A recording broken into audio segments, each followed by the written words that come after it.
আসসালামু আলাইকুম ওয়া রাহমাতুল্লাহি ওয়া বারাকাতুহু।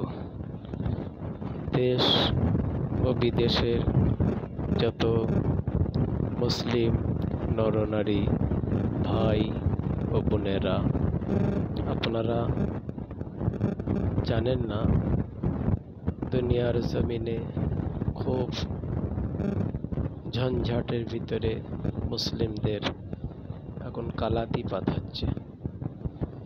জীবনযাপন দুরূহ হয়ে গিয়েছে। এই ঝামেলা থেকে বাঁচার জন্য উপায় কি? আল্লাহ পাক রব্বুল আলামিন মুসলিম জাতিদের যে হুকুম দিয়েছে, সেই হুকুমসমূহ পূরণ করা বা হুকুমগুলিকে পুঙ্খানুপুঙ্খনে আদা করা। আর সেই আদা করতে গেলে যে জিনিসগুলো প্রাথমিক স্তরে দরকার, আমাদের সে জিনিসগুলো অবশ্যই জানা দরকার।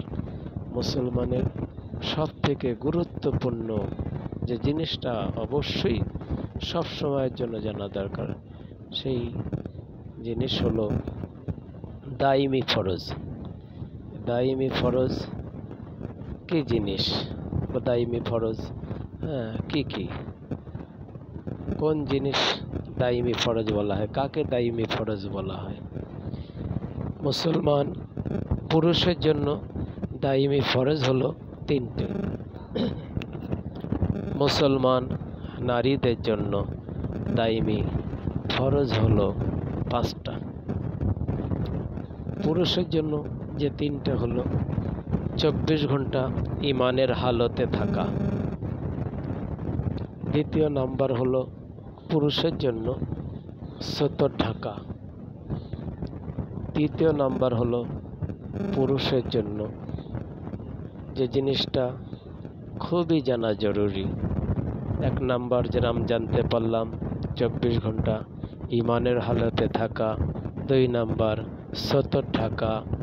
আর মুসলমান পুরুষের জন্য যেটা সব থেকে জরুরি যে আমলটা, সেটা হলো দাইমি ফরজের ভিতরে 3 নাম্বার ফরজ যেটা, সেটা হলো মেয়েদের, মা বোনেদের বা পুরুষের অধীনে যে নারী বা বোন বা মেয়ে, এদেরকে পর্দার ভিতরে রাখা।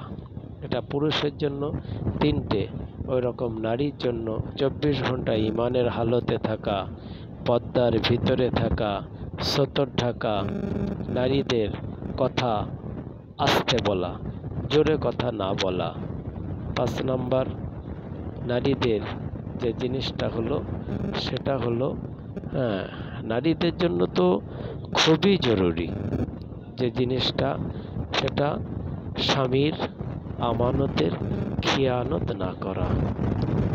স্বামীর আমানতের খেয়ানের ভিতরে অনেক কিছুই আছে, তার ভিতরে স্বামীর সম্পদ খেয়ানত না করা। স্বামীর আমানতের খেয়ানত না করার ভিতরে যেরকম স্বামী আল্লাহ রাস্তায় বার হয়ে গিয়েছে, কি স্বামী ব্যবসায় গিয়েছে, কোথাও গিয়েছে, নিজেদের ইজ্জতের দিকে খেয়াল রাখা। এই নারীদের জন্য 5টা আর পুরুষের জন্য 3টে। এগুলো যদি না থাকে, ইমান যদি না থাকে, নামাজ হবে না, রোজা হবে না, যাই ইবাদত করি কোনো কিছুই হবে না। ওই জন্য এগুলো আমরা অবশ্যই খেয়াল রাখবো। আল্লাহ আমাদেরকে শোনার তৌফিক দান করুক, এবং এই ভিডিও যারা শুনব, দেশ বা বিদেশে যারাই শুনছি, বেশি বেশি করে এই ভিডিওটা শেয়ার করব।